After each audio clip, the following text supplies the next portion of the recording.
হবিগঞ্জ জেলার বাহুবল থানা শাখা কর্তৃক আয়োজিত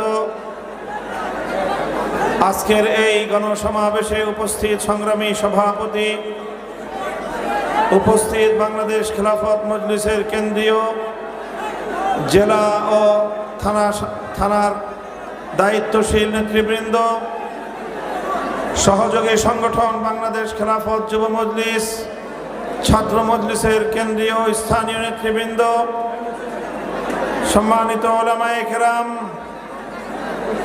এলাকাবাসী, আমার সর্বস্তরের তাওহীদি জনতা, আমি সর্বপ্রথম আপনাদেরকে ধন্যবাদ জ্ঞাপন করছি।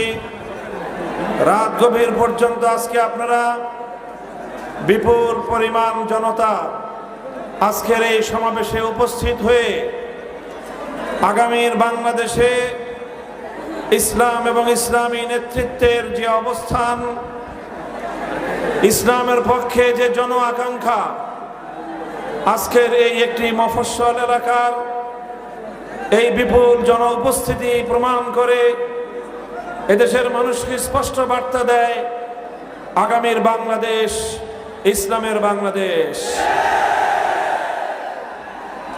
আমি আজকের এই আমার বক্তব্যের শুরুতেই শুকরিয়া আদায় করছি সেই মহান রব্বুল আলামিনের, যিনি দীর্ঘ প্রায় 16 বছর পর্যন্ত এদেশের মানুষের বুকের উপর চেপে বসা জগদ্দল পাথর, যুগের ফেরাউন, অত্যাচারী, স্বৈরাচারী, ফ্যাসিস্ট, জালিম শাহী হাসিনাকে অপসারণ করে বাংলাদেশের মানুষকে মুক্ত বাতাসে নিঃশ্বাস গ্রহণ করার সুযোগ করে দিয়েছেন। রব্বুল আলামিনের দরবারে শুকরিয়া আদায় করি। আল্লাহুম্মা লাকাল হামদু ওয়া লাকাশ শুকর। আজকের এই ঐতিহাসিক 5ই আগস্টের গণ অভ্যুত্থান পরবর্তী 1 মাস পূর্তি 4ই সেপ্টেম্বর, 4ঠা সেপ্টেম্বর গণ অভ্যুত্থানের গণবিপ্লবের 1 মাস পূর্তির এই লগনে আমি স্মরণ করছি সেই সকল আত্মদানকারী শহীদানদেরকে, যারা 2024 সালের জুলাই এবং আগস্ট মাসে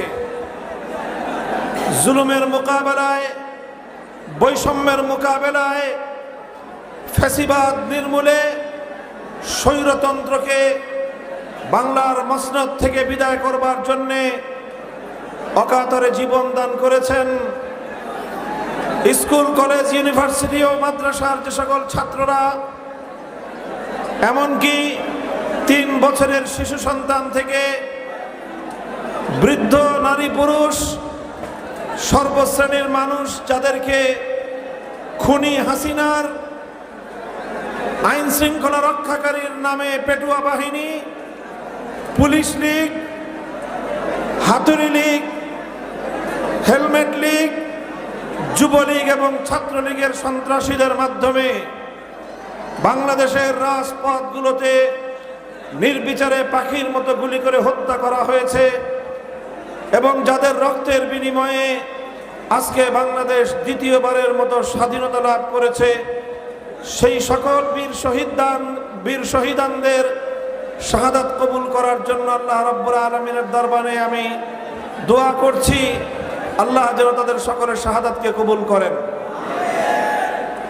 আমি স্মরণ করছি হাসিনা সরকারের দীর্ঘ 16 বছরের সময়ে 2009 সালে বিডিআর বিদ্রোহের নামে 57 জন দেশপ্রেমিক সেনা কর্মকর্তাকে হত্যা করা হয়েছিল। তাদেরকে 2013 সালে শাপলা চত্বরে নবীর ইজ্জতের হেফাজতের জন্য জমায়েত হওয়া হেফাজতে ইসলাম বাংলাদেশের আলেম ওলামা, ছাত্র জনতা ও নিরীহ ধর্মপ্রাণ নবী প্রেমিক আশেকদেরকে, যাদেরকে নির্বিচারে হত্যা করে ফ্যাসিস্ট হাসিনার গুলিবাজ বাহিনী, তার জঙ্গি বাহিনী যেভাবে হত্যা করেছিল, সেই সকল বীর শহীদানদেরকে স্মরণ করছি। এমনিভাবে 2013 সালে বাংলাদেশের নন্দিত মুফাসসিরে কোরআন আল্লামা দেলওয়ার হোসেন সাঈদী রহমতুল্লাহ আলাইহির বিরুদ্ধে সাজানো মিথ্যা মামলার মৃত্যুদণ্ড ঘোষণার প্রেক্ষিতে বাংলাদেশের ধর্মপ্রাণ কোরআন প্রেমিক তৌহিদি বিক্ষুব্ধ জনতাকে, শতাধিক জনতাকে, কোরআন প্রেমিক জনতাকে যেভাবে গুলি করে হত্যা করা হয়েছিল, সেই সকল শহীদানদেরকে স্মরণ করছি।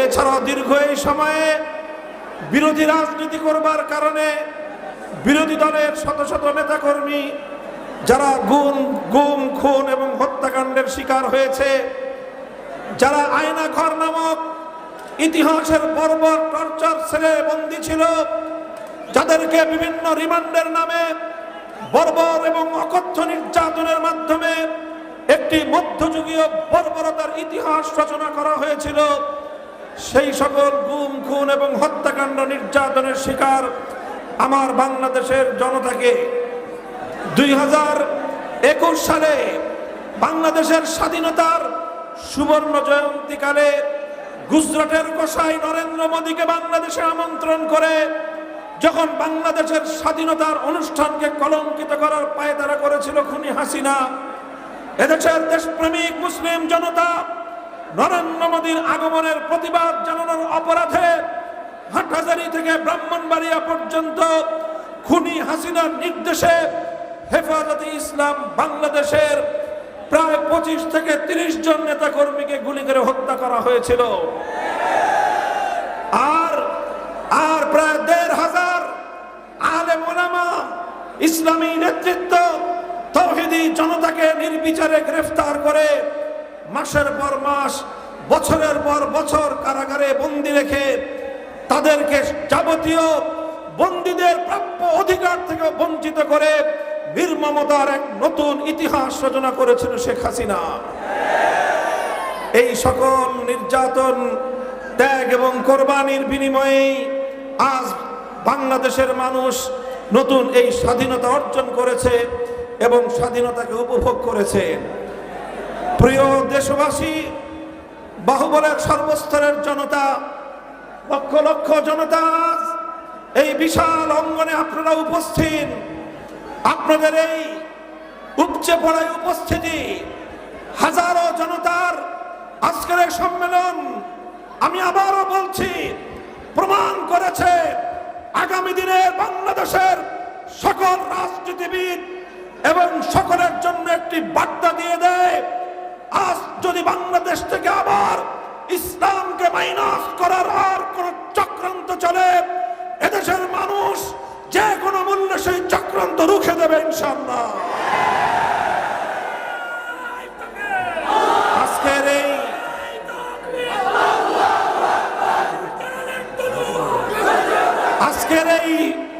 আজকের এই শুভ লগনে আপনাদেরকে আমি একটি কথা স্মরণ করিয়ে দিতে চাই। একটি কথা প্রবাদ রয়েছে, স্বাধীনতা অর্জন করা যতটা কঠিন, স্বাধীনতা রক্ষা করা তার চেয়ে বেশি কঠিন। প্রিয় দেশবাসী, 1971 সালে রক্তক্ষয়ী মুক্তিযুদ্ধের মাধ্যমে বাংলাদেশের স্বাধীন মানচিত্র, স্বাধীন পতাকা অর্জন করেছিল আমাদের দামাল সন্তানেরা। কিন্তু মুক্তিযুদ্ধের বিজয়ের 1 বছর পার হওয়ার আগেই সেই বিজয়কে ছিনতাই করা হয়েছিল। বাংলাদেশের মুক্তিযুদ্ধ হয়েছিল এদেশের মানুষকে মুক্ত করে ছাড়বো ইনশাআল্লাহ আল্লাহর নাম নিয়ে। বাংলাদেশের মুক্তিযুদ্ধ হয়েছিল, 71-এর মুক্তিযুদ্ধ হয়েছিল কোরআন সুন্নাহ বিরোধী কোনো আইন রচনা করা হবে না এই ওয়াদা এবং প্রতিশ্রুতির ভিত্তিতে। 71-এর মুক্তিযুদ্ধ হয়েছিল জুলুমের বিরুদ্ধে, জালিমের বিরুদ্ধে মুসলিমের অধিকার আদায়ের লড়াই হিসেবে।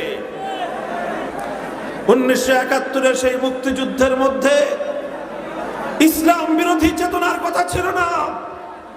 1971-এর মুক্তিযুদ্ধ এটা জুলুমের উৎখাতের লড়াই ছিল। কিন্তু সেই মুক্তিযুদ্ধের পরে মাস পেরানোর আগেই 72 সালে পার্শ্ববর্তী বন্ধুরূপী বাংলাদেশের কাঁধের উপর চেপে বসা একটি সাম্রাজ্যবাদী রাষ্ট্র সংবিধানের জন্য তারা একটি প্রেসক্রিপশন দিয়েছিল, আর সেই ভারতীয় প্রেসক্রিপশন অনুযায়ী 72-এর সংবিধান রচনা করা হয়েছিল। 72-এর সংবিধান বাংলাদেশের মুক্তিযুদ্ধের পরিপন্থী সংবিধান।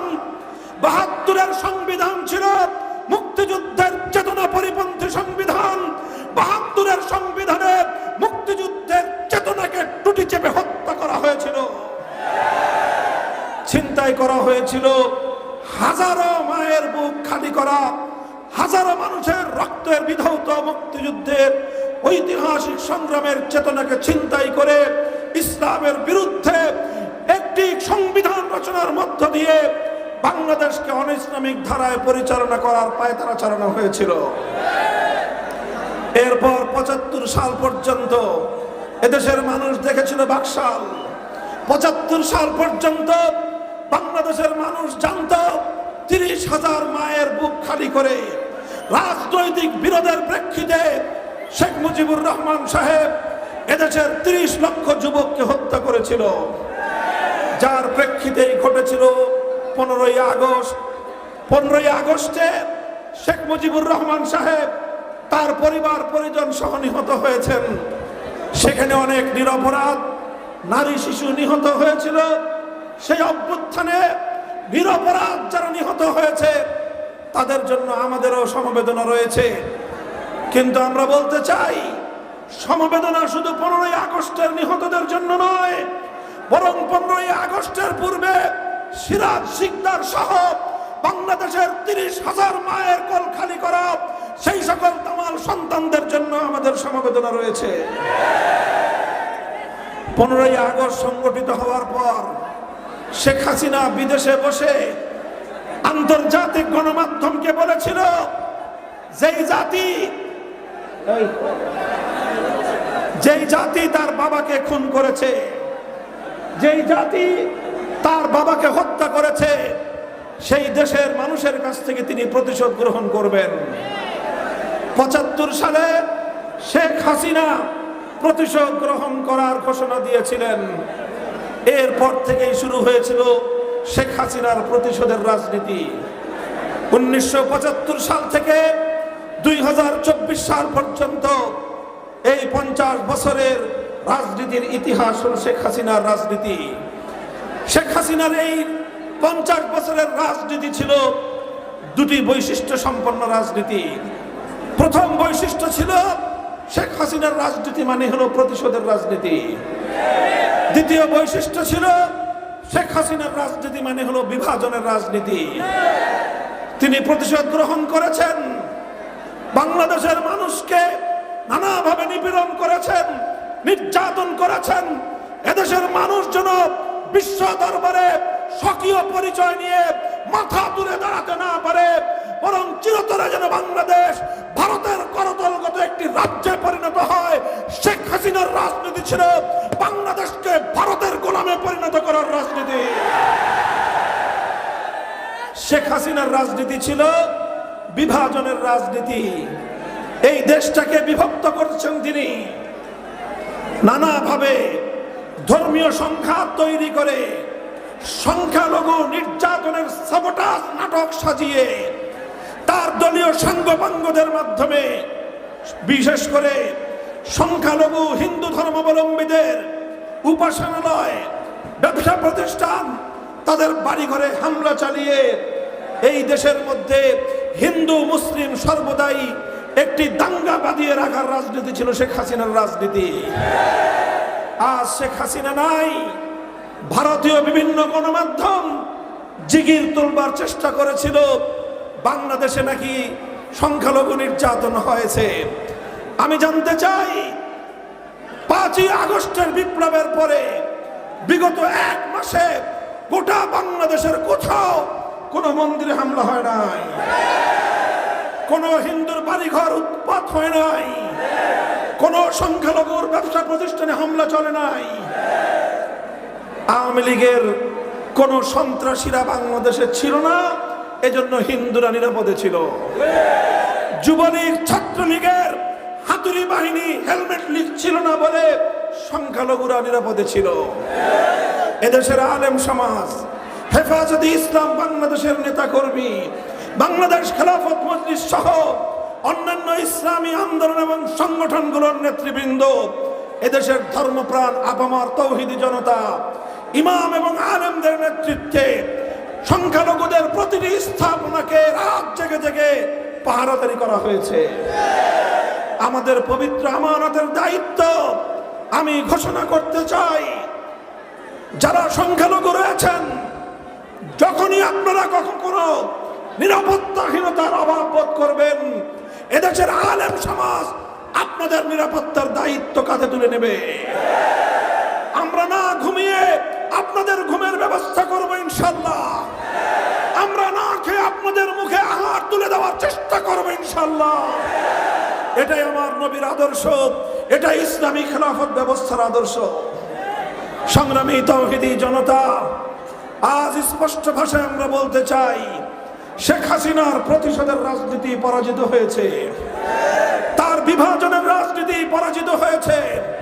বাংলাদেশের মানুষ আজ ঐক্যবদ্ধ, ধর্মমত নির্বিশেষে সকল মত এবং পথ ঐক্যবদ্ধ হয়েই 5ই আগস্টের মহান বিপ্লব সংগঠিত করেছে।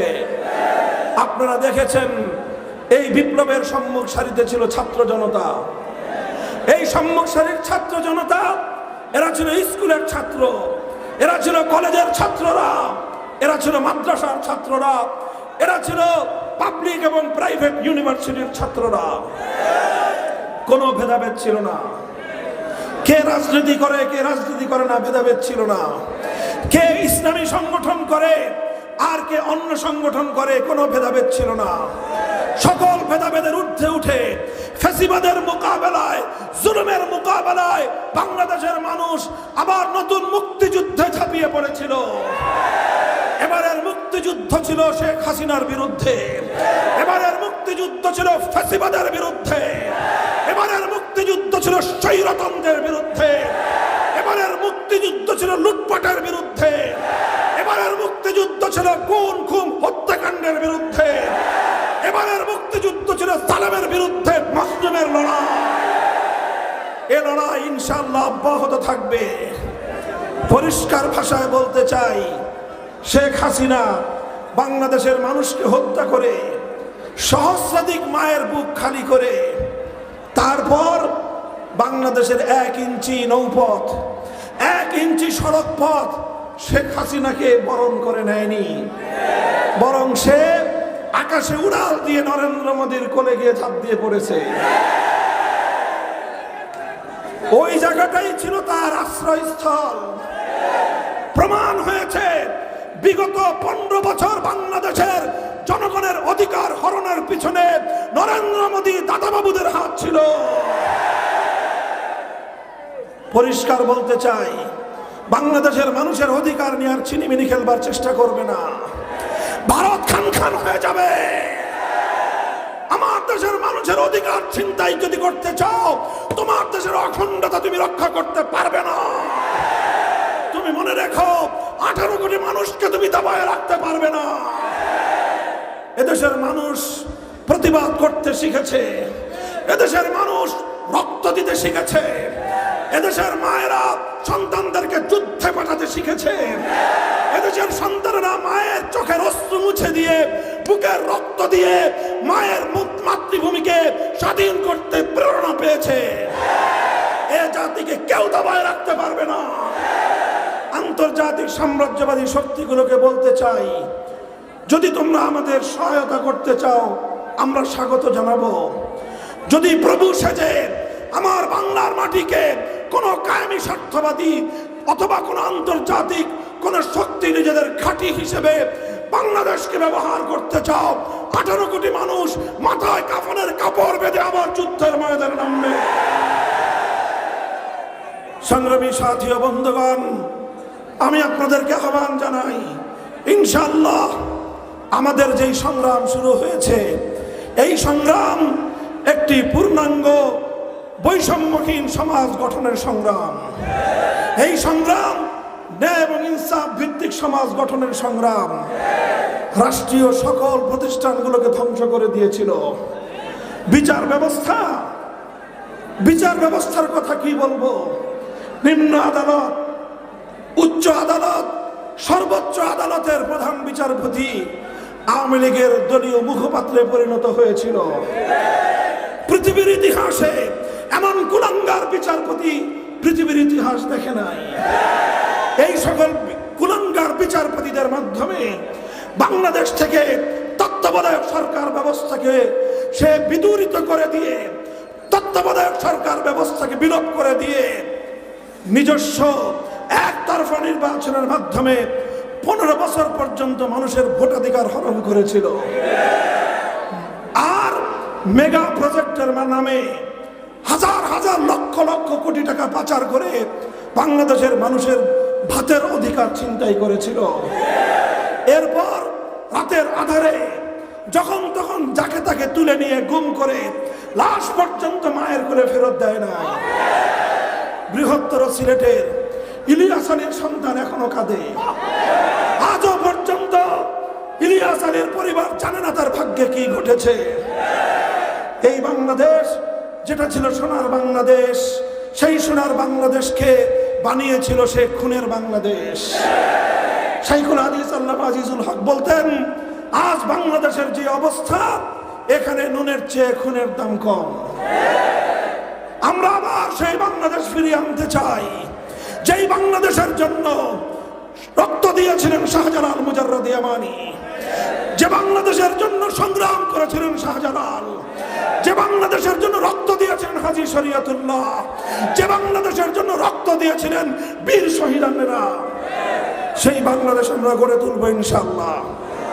বৈষম্য বিরোধী ছাত্র জনতা মাঠ ছেড়ে দেয়নি। আগামীকাল শহীদ মার্চের ঘোষণা দিয়েছে। আমি বাংলাদেশ খেলাফত মজলিসের পক্ষ থেকে ছাত্র জনতার এই শহীদ মার্চের কর্মসূচির সাথে সংহতি প্রকাশ করছি।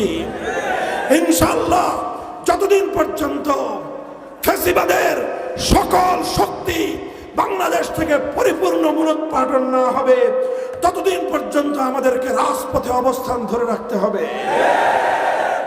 আমরা চাই বাংলাদেশ সকল মানুষের অধিকার প্রতিষ্ঠিত হবে।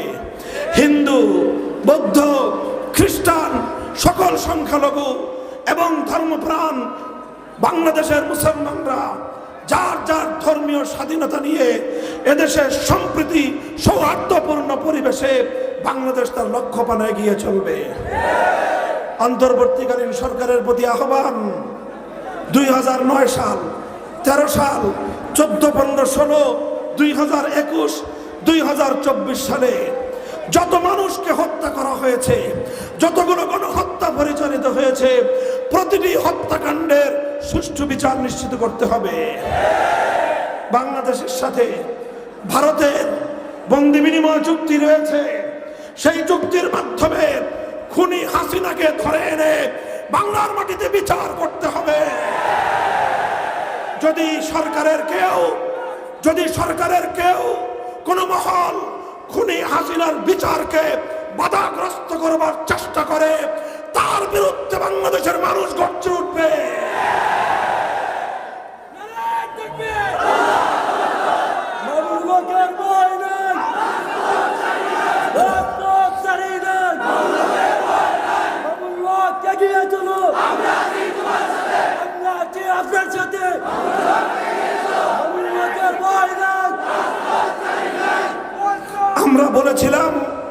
আমরা বলেছিলাম বাংলাদেশে আপনারা স্বাধীনতার রজত জয়ন্তী, সুবর্ণ জয়ন্তী উদযাপন করবেন, এটা আমাদের জাতীয় উৎসব।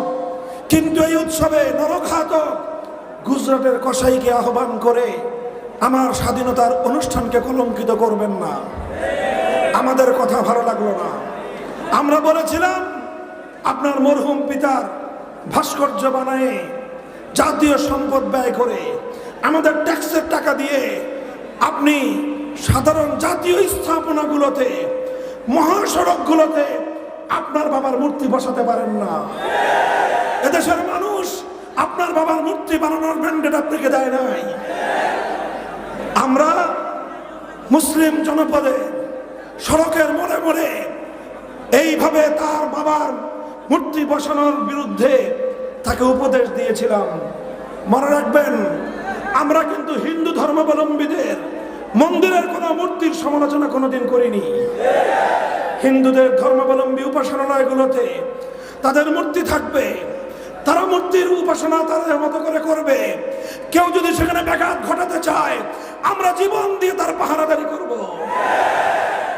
কিন্তু মুসলমানদের জাতীয় সম্পদ ব্যয় করে রাস্তার মোড়ে মোড়ে মুসলমানদের গুরুত্বপূর্ণ স্থাপনাগুলোকে বাবার মূর্তি দিয়ে এদেশটাকে একটা মূর্তির আখড়ায় পরিণত করবেন, আমরা উপদেশ দিয়েছিলাম এটা করেন না, ভালো হবে না।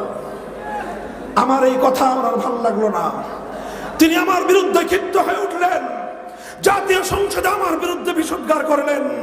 তার পেটোয়া বাহিনী এবং দেশের মানুষের সম্পদে লালিত গোয়েন্দা বাহিনীর সদস্যদেরকে আমার বিরুদ্ধে ষড়যন্ত্র করবার জন্য লেলিয়ে দিলেন আর আমাদেরকে কারারুদ্ধ করলেন। 3 বছর পর্যন্ত কারান্তরালে আমাকে বন্দী রাখলেন। কি পেয়েছেন আপনি? আপনি মনে করেছিলেন জোর করে এদেশের জনগণের কাঁধের উপর আপনার বাবার মূর্তি বসিয়ে দিবেন। 5ই আগস্ট এদেশের মানুষ প্রত্যক্ষ করেছে, জোর করে মানুষের উপর কোনো আদর্শ চাপিয়ে দেওয়া যায় না। আমরা বলেছিলাম ভালো কথা, শুনেন নাই। এখন গোটা বাংলাদেশ থেকে আপনাকে আপনার বাবার নাম সহ উৎখাত করে দিয়েছে। বাংলাদেশে আর আওয়ামী লীগের রাজনীতি চলার কোনো সুযোগ নাই। আওয়ামী লীগের রাজনীতি প্রতিহিংসার রাজনীতি, শেখ হাসিনার রাজনীতি স্বৈরতন্ত্রের রাজনীতি, শেখ হাসিনার রাজনীতি জুলুম শোষণের রাজনীতি, শেখ হাসিনার রাজনীতি ফ্যাসিবাদের রাজনীতি, শেখ হাসিনার রাজনীতি বিভাজনের রাজনীতি, শেখ হাসিনার রাজনীতি বাংলাদেশ থেকে সম্পদ লুটপাট করে পাচার করার রাজনীতি। অন্তর্বর্তীকালীন সরকারকে বলবো, বাংলাদেশের অর্থনৈতিক যে ক্রাইসিস, এই সংকট উত্তরণে পাচার করা সকল টাকাগুলো ফেরত আনার ব্যবস্থা করেন। পাচারকারীদেরকে জনতার সামনে দৃষ্টান্তমূলক বিচার প্রতিষ্ঠা করুন। এভাবে হত্যাকাণ্ডের বিচার, অর্থ লুটপাটের বিচার, দুর্নীতির বিচার করে আগামী দিনে একটি জুলুম বৈষম্যহীন একটি সমাজ গড়বার জন্য আমরা এগিয়ে আসি। তাহলে সরকারকে এই দেশের মানুষ, ইসলামপন্থী মানুষ বিশেষভাবে সহযোগিতা করবে ইনশাআল্লাহ। সকল রাজনৈতিক দল, বিএনপি, জামাতে ইসলামী, ইসলামী আন্দোলন বাংলাদেশ, জাতীয় পার্টি, এলডিপি, খেলাফত মজলিস, জমিয়ত উলামা ইসলাম, নেজামে ইসলাম সহ অন্য সকল রাজনৈতিক দলগুলোকে বলবো, রাজনৈতিক মতপার্থক্য যার যার জায়গায় রেখে আসুন সর্বপ্রথম 5ই আগস্টের বিপ্লবকে আমরা মহিমান্বিত করার চেষ্টা করি। এই বিপ্লবের মহান লক্ষ্য মানুষের ঘরে ঘরে পৌঁছে দেওয়ার চেষ্টা করি। এই বিপ্লবের মহানায়ক তারা আমাদেরই সন্তান, তারা এদেশের ছাত্র জনতা। এই ছাত্র জনতাকে আগামীর দেশ গড়ার ক্ষেত্রে আমরা তাদেরকে সহযোগিতা করি। আর সকল প্রয়োজনীয় সংস্কারের পরে অযথা বিলম্ব না করে জনগণের প্রতিনিধিদের হাতে ক্ষমতা হস্তান্তরের মাধ্যমে একটি শক্তিশালী বাংলাদেশ গঠন করার জন্য পথ উন্মুক্ত করে দিতে আমি অন্তর্বর্তীকালীন সরকারের প্রতি আহ্বান জানাই।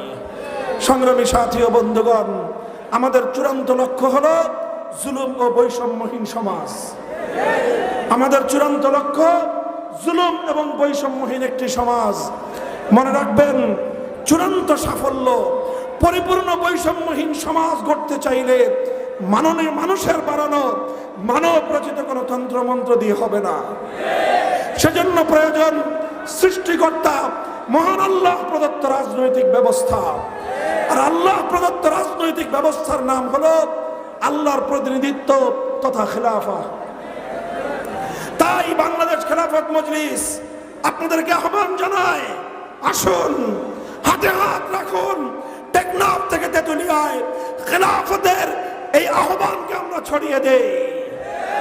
বাংলাদেশ খেলাফত মজলিস, যুব সমাজ, বাংলাদেশ খেলাফত যুব মজলিস, ছাত্র মজলিস সহ আসো আমাদের হাতে হাত রাখো, ইনশাআল্লাহ সকল জুলুমের বিরুদ্ধে আমরা সংগ্রাম অব্যাহত রাখবো। একটি ইনসাফপূর্ণ সমাজ গঠনে আমরা আমাদের সর্বোচ্চ ত্যাগ এবং কোরবানি স্বীকার করব। ইনশাআল্লাহ প্রস্তুত থাকবেন তো? আগামীর সংগ্রামে আমাদের সাথে থাকবেন তো? ইনশাআল্লাহ আপনারা যদি সাথে থাকেন, আল্লাহর সাহায্য আমাদের সাথে।